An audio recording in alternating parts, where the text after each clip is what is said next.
Hello, everyone. My name is Antoine Lee.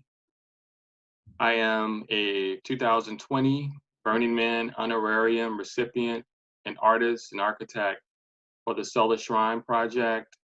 If a lot of people don't know what Burning Man is an arts and music event that happens like about the end of August to the first week in September for about 7 to 8 days every year.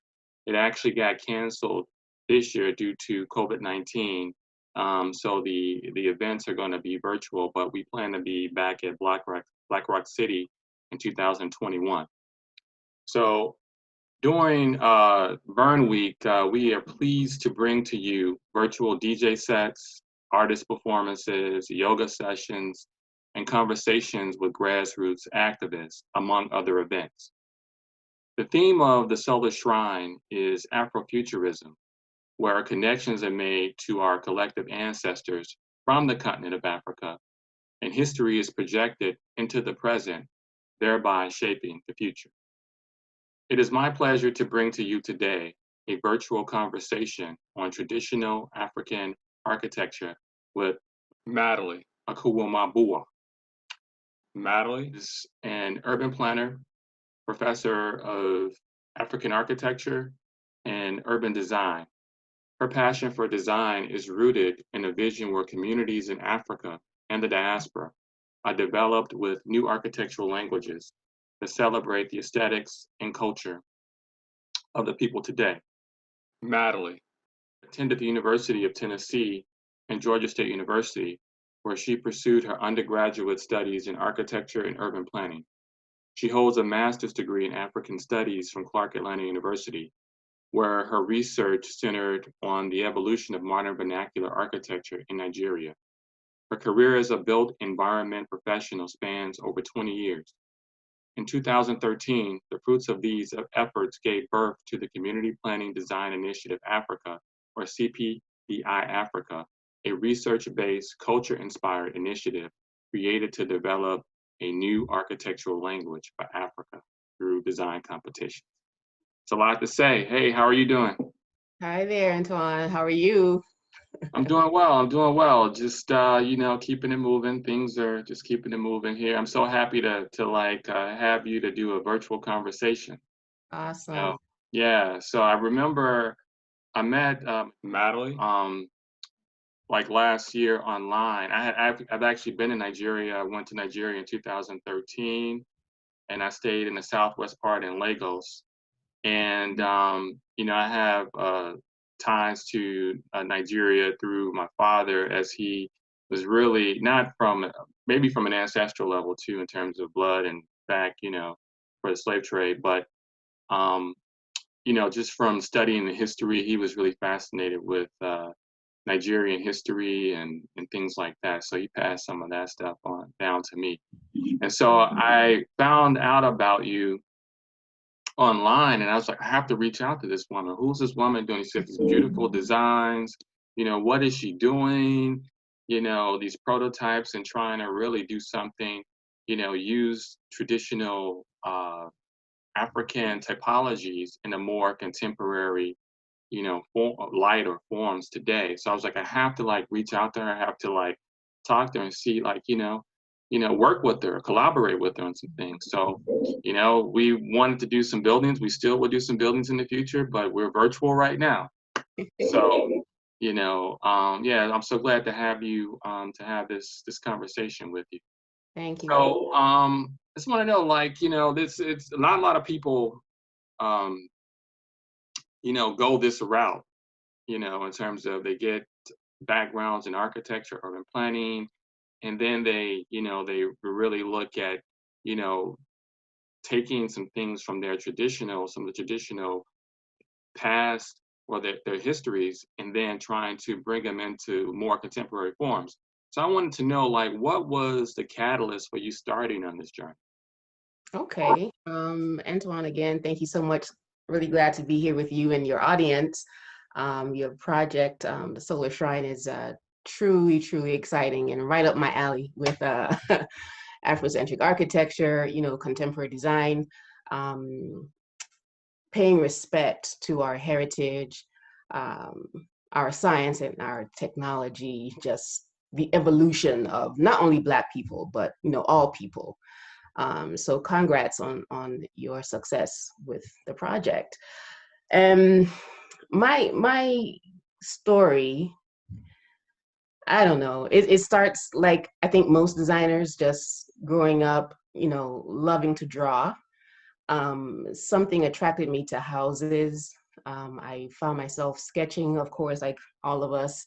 I grew up in Nigeria, so I'm half Nigerian, half American. My dad is Igbo. My mom is from Memphis, Tennessee. And so my name is often complicated, especially when you look at it. So Nmadili or Nmadili Okwumabua, given to me by my dad. My mom, just in the 60s, loving all things African, that was Black Power movement era. She was really, really happy to marry my dad and reconnect back to the continent. So as a kid there, I grew up seeing things around me, just thinking that they were normal, no big deal. Again, just loving to draw. But it was when I got to America in high school that I learned that this thing that I love doing was called architecture. So I majored in design in high school and then went on to the University of Tennessee in Knoxville to do architecture first degree. That was wonderful. I transferred to a school in Atlanta, Georgia. And while I was in school here, that's where I am now, I think it was third year, I went to a NOMA conference, which is the National Organization of Minority Architects. I was a NOMAS member, it's a student organization. And there was a conference, I think it was 93 or 94, and it was being held at Howard University. And I went, it was fantastic.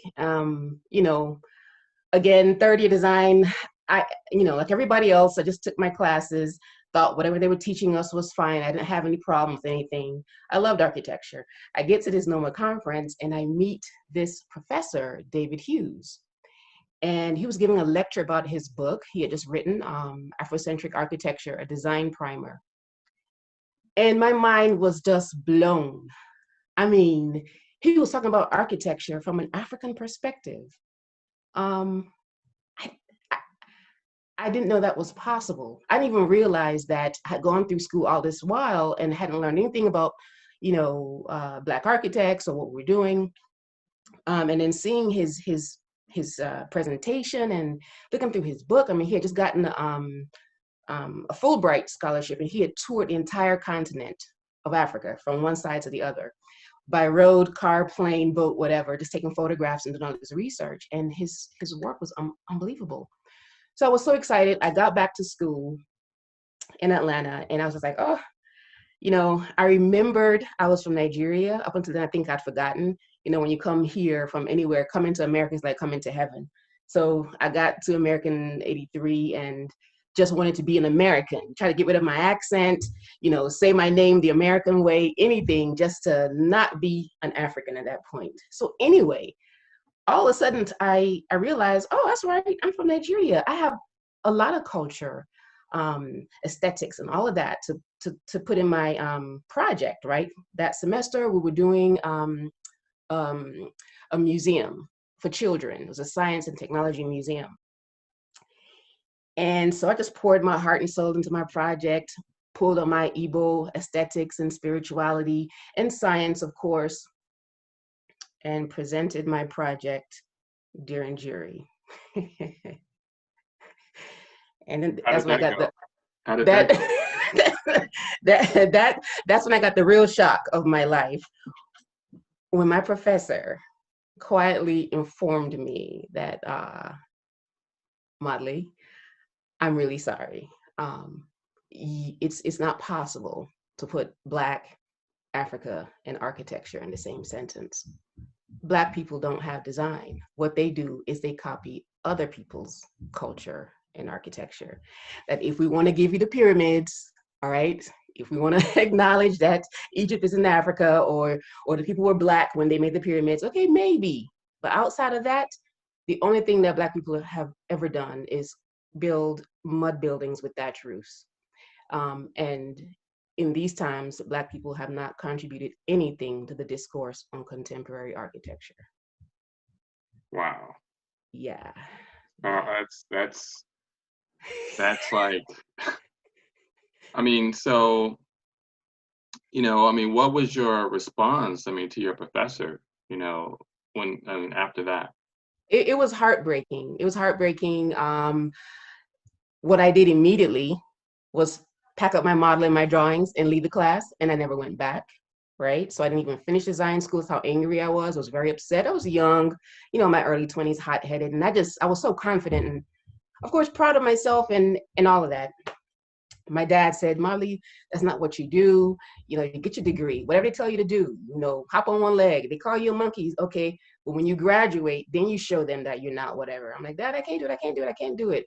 So what I did was change to urban planning. I got my first degree actually in urban studies. And then I decided to get a master's in a program that if I said Africa or Black 1,000 times in one sentence, nobody would have a problem with it.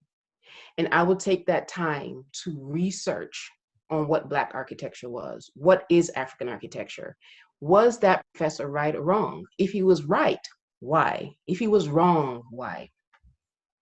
So I attended Clark Atlanta University. It's an HBCU here in Atlanta. And I did my thesis research on the works of the great Dimas Nwonko. Dimas Nwonko is Nigeria's leading Afrocentric architect, artist, master builder, playwright, dance instructor, just everything. He's like the ultimate creative. And he has this theory. He's alive, and he is my number one mentor. His theory is on natural synthesis, right? He says you should design for the comfort of a people, right? If you design for their comfort, you have created their contemporary architecture. Don't import designs or building materials that make them uncomfortable. They can't afford it, and all of that's trying to force themselves around, circle in a square peg, whatever, however you see it. Just design for their comfort. And this natural synthesis, you combine it with modernity, contemporary elements, add value. But at its root, you are representing the vernacular expression, the vernacular language of a people. So anyway, I did my research on him, and I looked at some of his buildings and I tried to see how he achieved his own theory in his work. And so I got the degree, and what I did learn was the professor was partially right. Now, why don't we see buildings like the Solar Shrine and what we probably saw in Wakanda and a lot of the buildings like what Phil Freelon did at the Smithsonian? Why don't we see a lot of those buildings everywhere? The first thing I learned was after colonization in Africa, the universities were set up by the former colonizers. So if you were colonized by the British or the French or whoever, they set up your universities, the curriculum and all of that. So what we were doing was learning other people's architecture, right? Talk less of what we're learning over here in the US or wherever. Well, of course you're gonna learn about their architecture, right? Because we are in America or in Europe, wherever. But in Africa, starting in the 50s and 60s, when these universities start opening, the design schools were teaching European architecture, Bauhaus and all of that. So even when Dimas Nwonko went to school, right, he got to design school, and he's not an architect, he's an artist, but a natural born architect, obviously. He got to school and these young British, 22-year-olds were teaching architecture. And he's like, what are they talking about? These little box plans and this material, this concrete, the cement, that doesn't work in Africa. I mean, you're using cement in Africa, which they had us importing because, the whole colonization thing. You had to import building materials from Europe and all of that. So he's like, building out of cement, you're building an oven in Africa. Africa and the sun are the same thing. And you sitting in a cement box with an iron roof over you. You're just cooking yourself. This doesn't work. So it didn't take him but a couple of weeks to quit design school, right? So what were they learning? So you're sitting in Africa, but you're learning everybody else's architecture. So no wonder you wouldn't build upon your own, right? You wouldn't develop your own languages. You wouldn't master your local materials, standardize those so that when you're building for your environment, for the climate, right? You're building on the expertise that your people have always had, right? You're doing your own version of European or American architecture. So he was almost right, right? It was very painful to see that was the reason why. Again, you could walk or drive through Africa, and what you're not seeing is Wakanda, right? And so I made peace with it, but then it set me on a personal journey, a 25-year-long journey. And that journey is how I've come to meet you. Wow. Yeah. Yeah. That's amazing. That's amazing. I mean, just you're so articulate about like architecture. Of course, having those backgrounds and you're educated in it, but you just through that, I can hear your passion for it and your enthusiasm for it. Creating, building upon the past and projecting to the future. We need more indigenous forms and traditional forms of architecture in our community. So I wanted to know, like, so you found out some of that stuff, and you made this transition. You had your mentor or whatnot. Like, so how did some of these findings show up in like your work? Okay.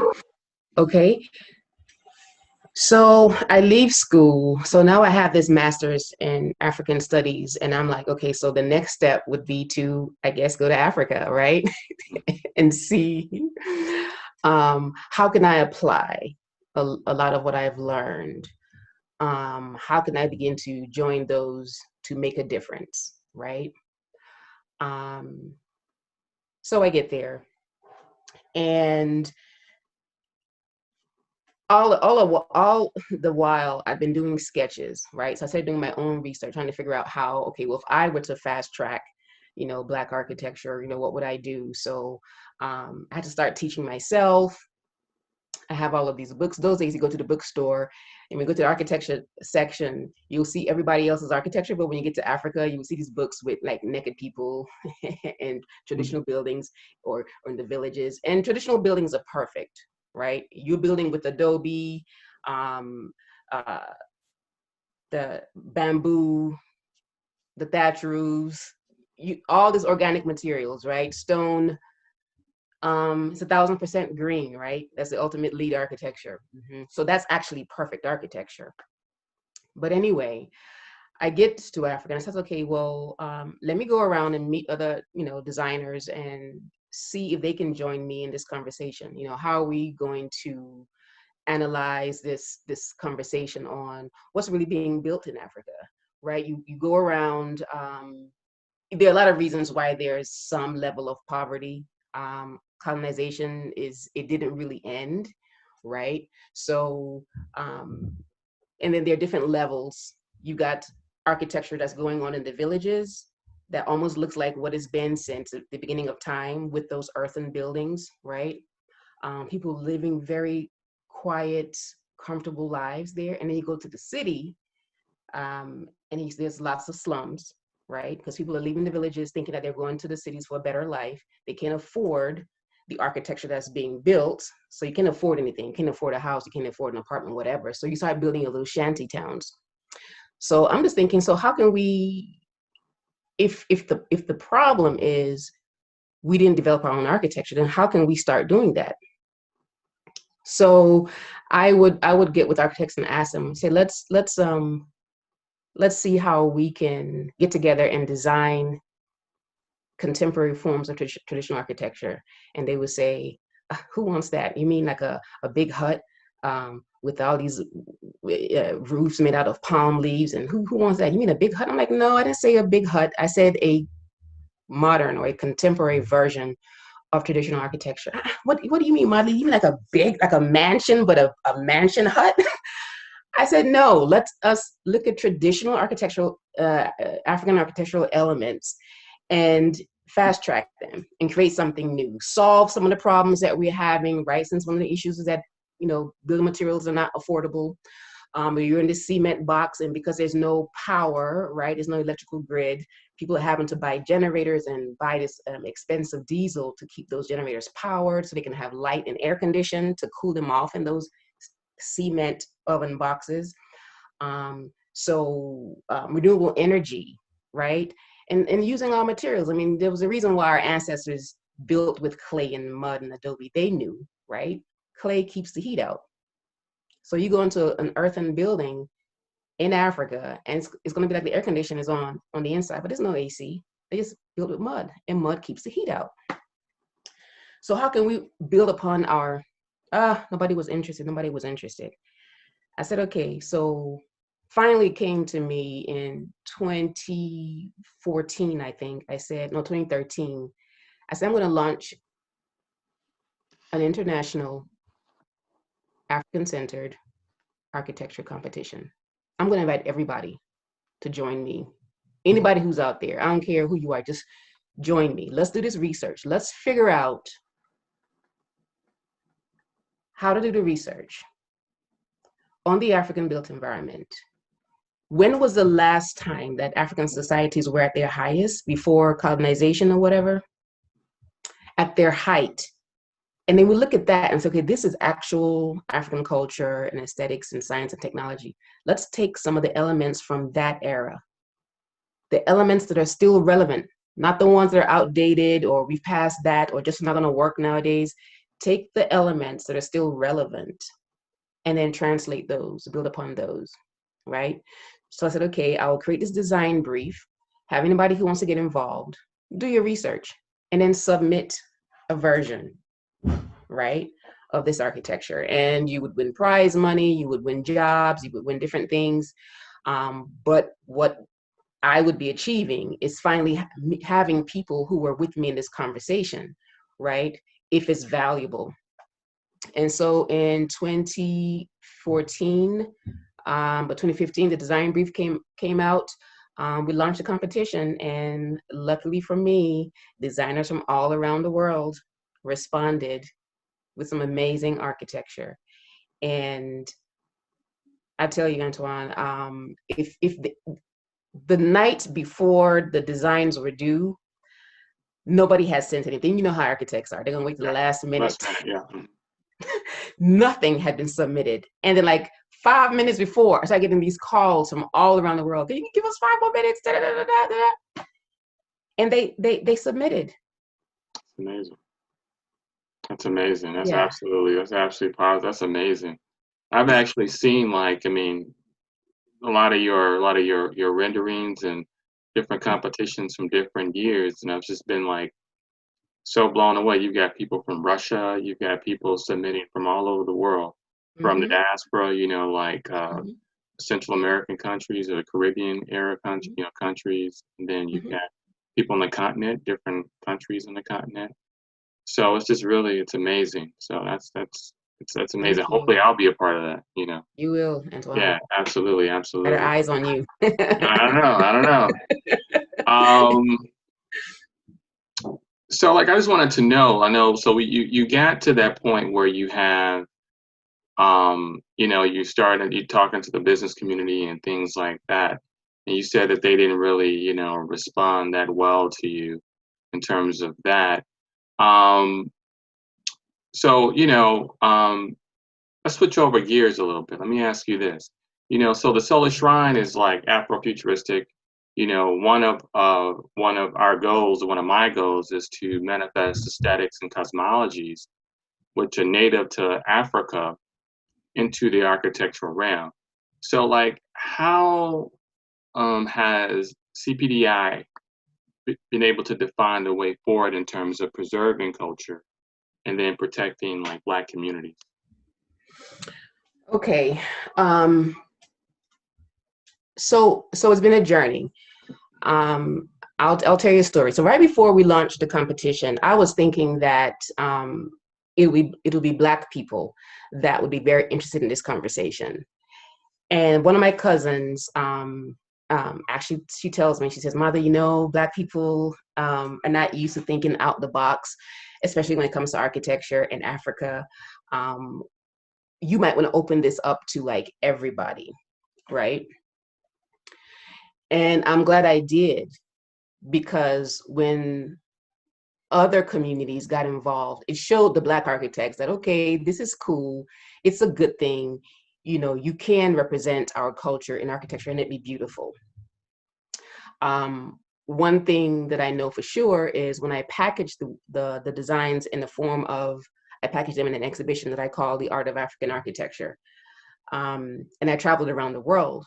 The audience always goes, "Oh my God, this is so beautiful. I never thought, I mean, how come architects don't do this all the time?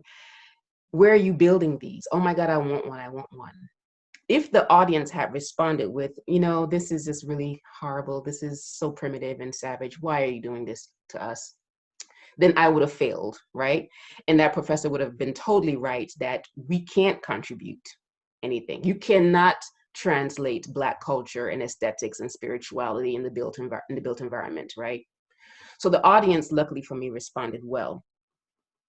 But what I found since then is that it's going to take a lot of talking and teaching. It's going to take more than just competitions, right? It's one-ofs to get our community involved in this, right? Not just the business community, the architects themselves. If you continue to go to a school where all you learn is European architecture, you're just not going to know, right? So the first thing I learned, no, the first, the first thing I learned was the buying community, or my target market. They loved the images, but they kind of wanted to see the prototypes built. They wanted to be able to go in and walk in and experience. They weren't ready necessarily to probably put their money down to build it. But if somebody else would do it first, and they say, "Okay, right, that's okay, now I'll do it." So people often were hesitant. That is the common man, the average buyer or homeowner or builder was like, "You know, I'm not sure." Then I shopped the designs around to some developers in Nigeria, and one of them said, after he looked at the portfolio, he said, "You know, I'm a businessman. I'm not an art collector. This is art. I need to make money. Bring me back some real architecture." Yeah. So what I learned, especially now, thanks to COVID, all this thinking and reflecting, I realized that what's needed is the education system needs to be changed. Right. Once you get in there, you agree? Oh, I agree with that 100%. Yeah, yeah. 100%. 100%.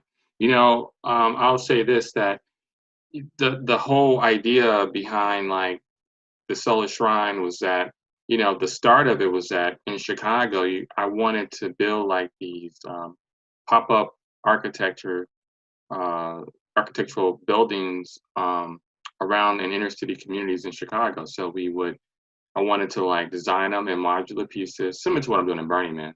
But I would build it and erect it for like a couple of days and then take it down. But we would use those spaces for, you know, like meditation or Afrofuturist events or spoken word or jazz performances or something like that. And I just couldn't get any support. And so I started going to regional events, Burning Man events, and, you know, met these incredible people. And then we started doing art projects together, things like that. And so these are people that do things, a duocracy. And I proposed that, and then here I am right now. But I know what it's like, you know, people want to see like that first prototype, you know, Mm-hmm. before they buy in. So no, that's very it's very, very, very interesting. And so education, I mean, how are you finding, students? Is it very difficult to, how are you finding students today?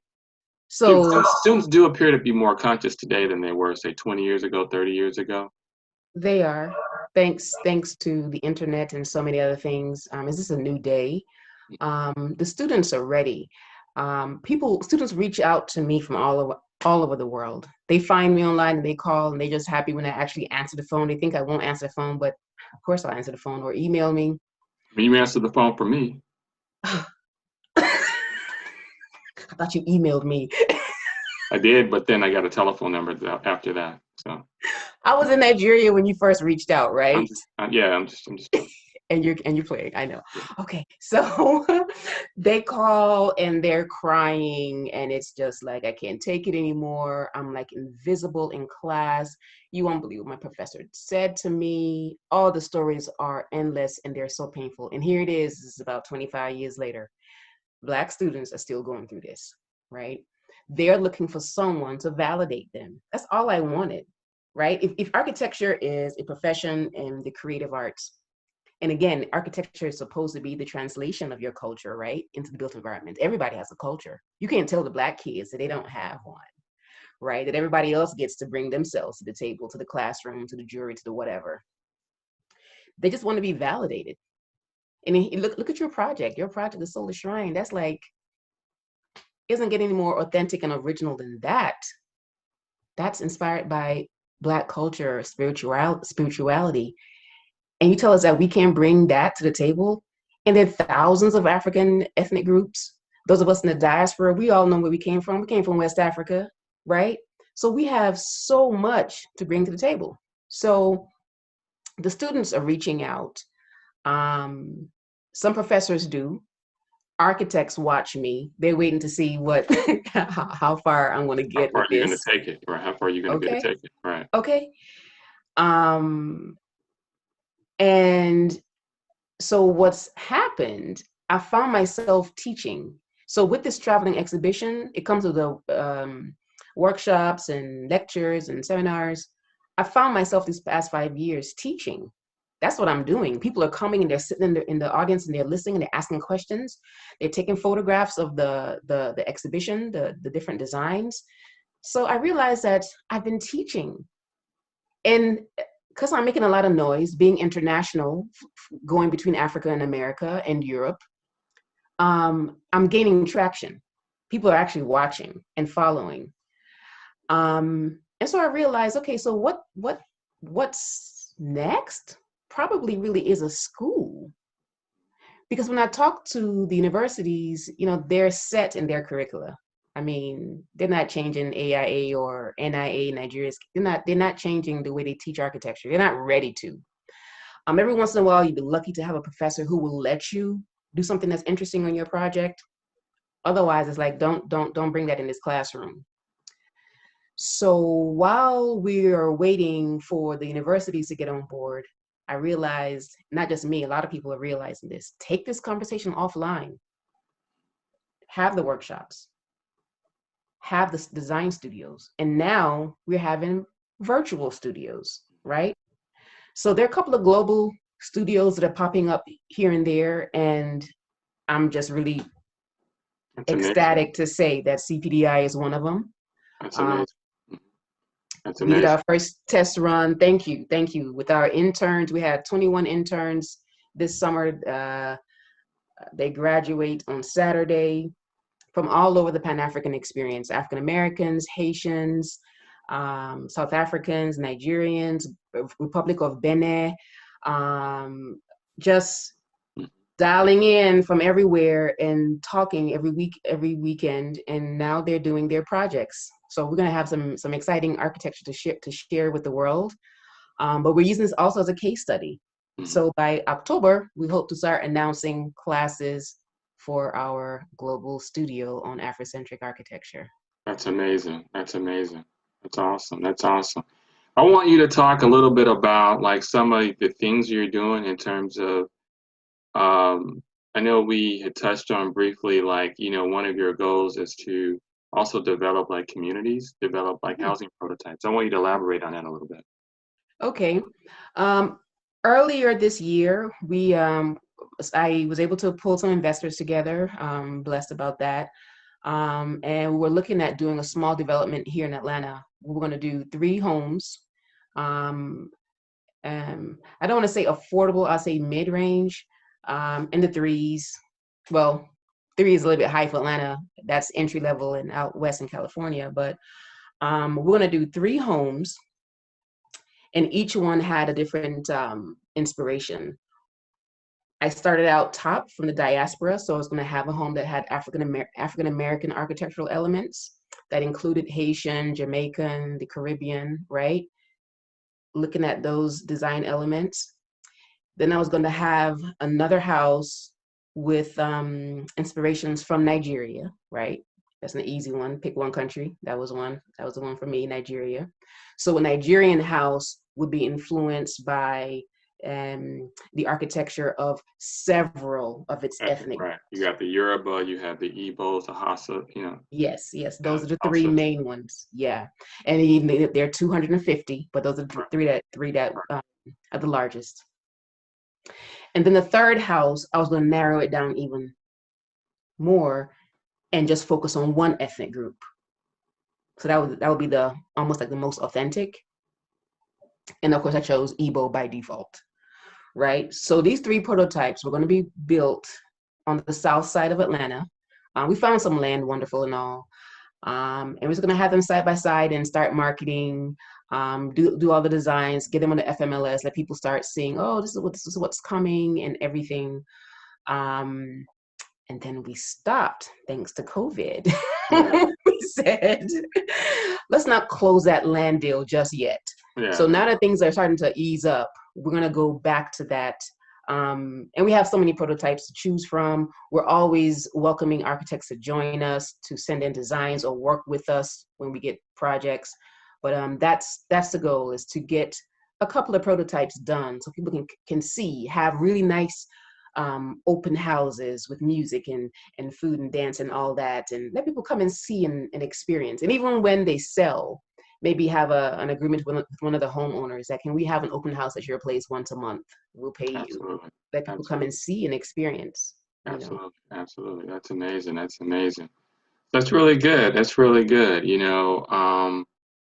That's really good. I know we had talked about like your students, and this was a really busy week for you and things like that. So, do you ever think that, I guess you could say post-COVID, that you would potentially get like a space where you could, have like a facility that you could like do some teaching or something like that? What do you Definitely, envision for that? definitely. So yes, one of the earlier goals was to have a center, right? A school where we would have classes, or to have a space where when students are doing their study abroad, they could actually come to our center and spend time learning. Um, that was the goal. And I would say it still is. Now that we're looking at doing a virtual studio, the pressure of having a brick and mortar is kind of off, but we know that that's still very important. As a matter of fact, we do want to start raising some funds to build a prototype that would be like a school center and like a headquarters, where we do our research, and we could have the study abroads and Do you see really. that? Do you foresee that in America? Do you see it in Nigeria? Where do you see it? I see it in Nigeria or Africa first, just because that's the source of Right. our information. So when you're talking about Afrocentric architecture, you're always going to end up back in Africa. You can abstract it through an African American lens, a Jamaican lens, a Brazilian lens, but at the root will be Africa. So that's going to be where all of our information will come from, our research and resources. So I was thinking probably there first. However, you can definitely move much faster in the West because you have access to funding, loans. Being out here, people are a little bit more progressive. We're innovative here. Correct. Yeah, Correct. so it Well, might end up being in Atlanta. yeah, Africa will get its time now. Africa's coming around too at the same time. Yeah, no, this is really amazing. I'm so glad that we had a chance to really do this. And I'm definitely looking forward to, collaborating in the future and things like that. Could you turn around for a minute and tell us what do you have on your walls back? Those are some beautiful renderings. Okay, okay. Um, let's see here. All right, so this building, so when we announced the competition, I had to do a lot of teaching to get the architects, kind of in the know. Mhm. So I had some of our interns create some samples of modern African architecture. So this one was done by a designer in Abuja. His name is Kopji Golit. Um, this was inspired by architecture from Mali and parts of Ghana. This one was also by Kopji Golit, and it was inspired by architecture from Ghana as well.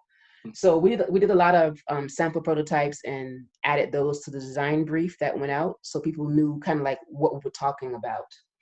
And of course, I have a few books. This is my setup for when I teach class.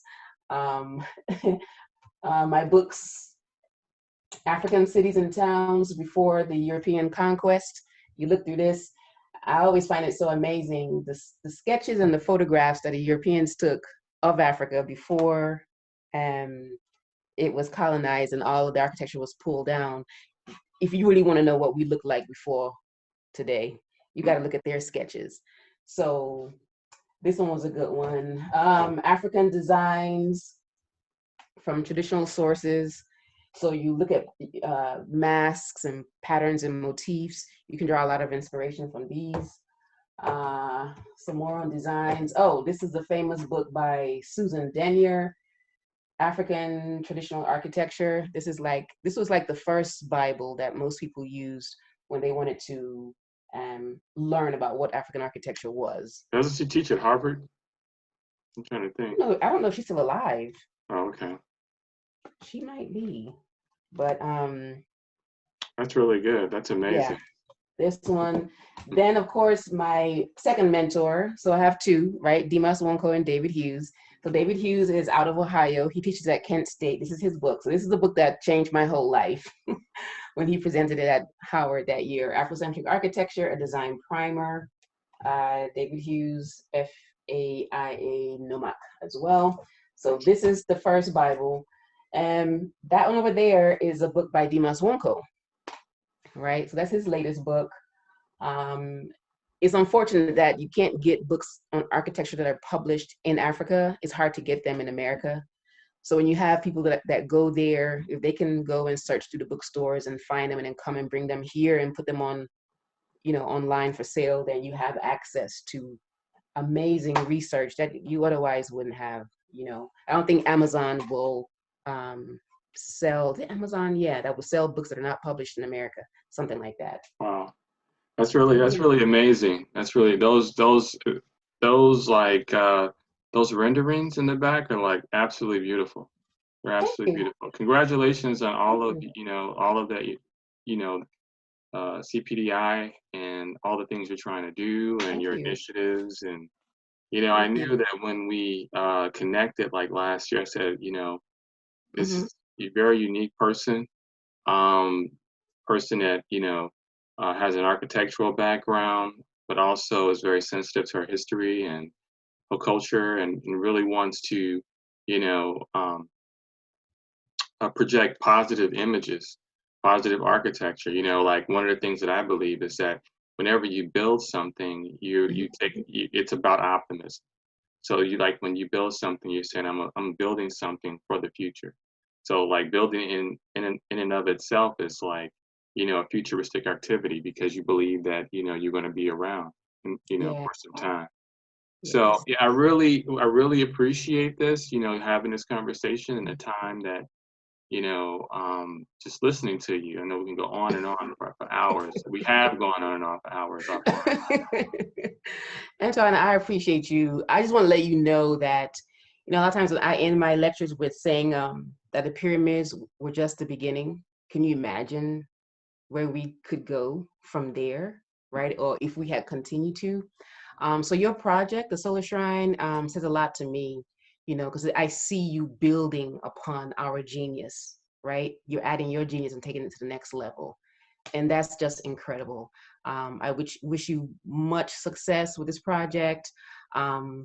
Bring us on board so the next one, we're all behind you. Well, you got to come to Burning Man next year I when it's see. real, when it's live. Yeah, We'll be there. We will be there. We will be there. absolutely. Hey, it's Yeah. been good talking to you. You know, we will continue this conversation in the future All right. virtually. Maybe I'll be participating in some of your virtual events with You your students will. and whatnot. Yeah, You will. You will. Just know that. absolutely. Okay. Thanks, Antoine. All right. You take care. All All right. right. All right. Bye-bye.